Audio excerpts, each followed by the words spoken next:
বিসমিল্লাহির রহমানির রহিম। আসসালামু আলাইকুম এভরিওয়ান। আপনারা দেখছেন স্বর্ণা হোমিও হল চ্যানেল। আজ আপনাদের মাঝে নতুন একটি ভিডিও নিয়ে আলোচনা করব। ভিডিওটি হলো নাকের ঘায়ের হোমিও ওষুধ। এভরিওয়ান, এটি একটি গুরুত্বপূর্ণ একটি ভিডিও। নাসিকা ঘা একটি চর্মরোগ। এই রোগ দেখা যাচ্ছে যে আমাদের হিউম্যান বডিতে সকলেরই কম বেশি দেখা দেয়। এই রোগটি আমাদের মাঝে হওয়ার বিভিন্ন কারণ হয়ে থাকে।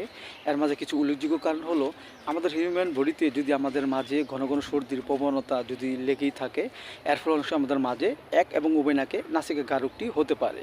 আবার দেখা যাচ্ছে যে বিভিন্ন উপদংশ দুধজনিত লক্ষণের মাঝে কারণেও আমাদের এই নাসিকা ঘা রোগটি হতে পারে। এভরিওয়ান, এই রোগটি আমাদের মাঝে হলে আমরা কিছু হোমিওপ্যাথি কিছু ওষুধ জেনে আমরা খেয়ে সুস্থ হতে পারি। যেমন দেখা যাচ্ছে যে একজন ব্যক্তির নাকের ভিতর ঘা হয়েছে এবং প্রচুর দুর্গন্ধ, চটচটে আটার মতো সর্দি জ্বরে এবং প্রচুর ব্যথাও করে, তাহলে এইসব লক্ষণে আমরা হোমিওপ্যাথিতে যে ওষুধটি খেতে পারি সেটা হলো অ্যারামিওর 30। আমরা 2 ফোঁটা করে সকাল বিকাল 2 বার সেবন করতে পারি।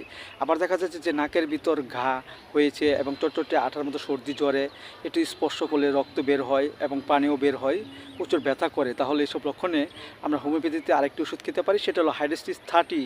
আমরা 2 ফোঁটা করে সকাল বিকাল 2 বার সেবন করতে পারি। এবং এই রোগ আক্রান্ত ব্যক্তিটি যদি গরম কাতর হয় এবং নাকের ভিতর ঘা হয়েছে এবং প্রচুর দুর্গন্ধ এবং চটচটে আটার মতো সর্দিও জ্বরে জলেও, তাহলে এইসব লক্ষণে আমরা আরেকটি ওষুধ খেতে পারি, সেটা হলো অ্যাসিড ফ্লোর 30। আমরা 2 ফোঁটা করে সকাল বিকাল 2 বার সেবন করতে পারি। এবং এই রোগ আক্রান্ত ব্যক্তিটির যদি পুরাতন সর্দি সবসময় লেগেই থাকে, যার ফলে অনেক সময় নাকে ঘা হয়েছে এবং দুর্গন্ধ বের হয় এবং নাক থেকে পিকও ঝরে, পানিও ঝরে, প্রচুর দুর্গন্ধ, তাহলে এসব লক্ষণে আমরা হোমিওপ্যাথিতে যে ওষুধটি খেতে পারি সেটা হলো ব্যালসাম পেরু 30। আমরা 2 ফোঁটা করে সকাল বিকাল 2 বার সেবন করতে পারি। এবং পাশাপাশি আমরা 2টি হোমিওপ্যাথি যে বায়োকেমিক বড়ি খেতে পারি। একটি হলো সাইলোসিয়া 6-এর 4টি গোবর চিবিয়ে আমরা হালকা গরম পানি সহ সকাল বিকাল 2 বার সেবন করতে পারি। এবং বায়োকেমিক বড়ি ক্যালক্লিয়ার 4-6-এর 4টি গোবর চিবিয়ে আমরা হালকা গরম পানি সহ সকাল বিকাল 2 বার সেবন করতে পারি।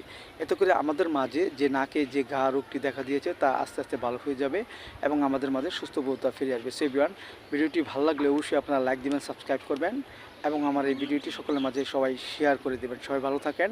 Thank you so much.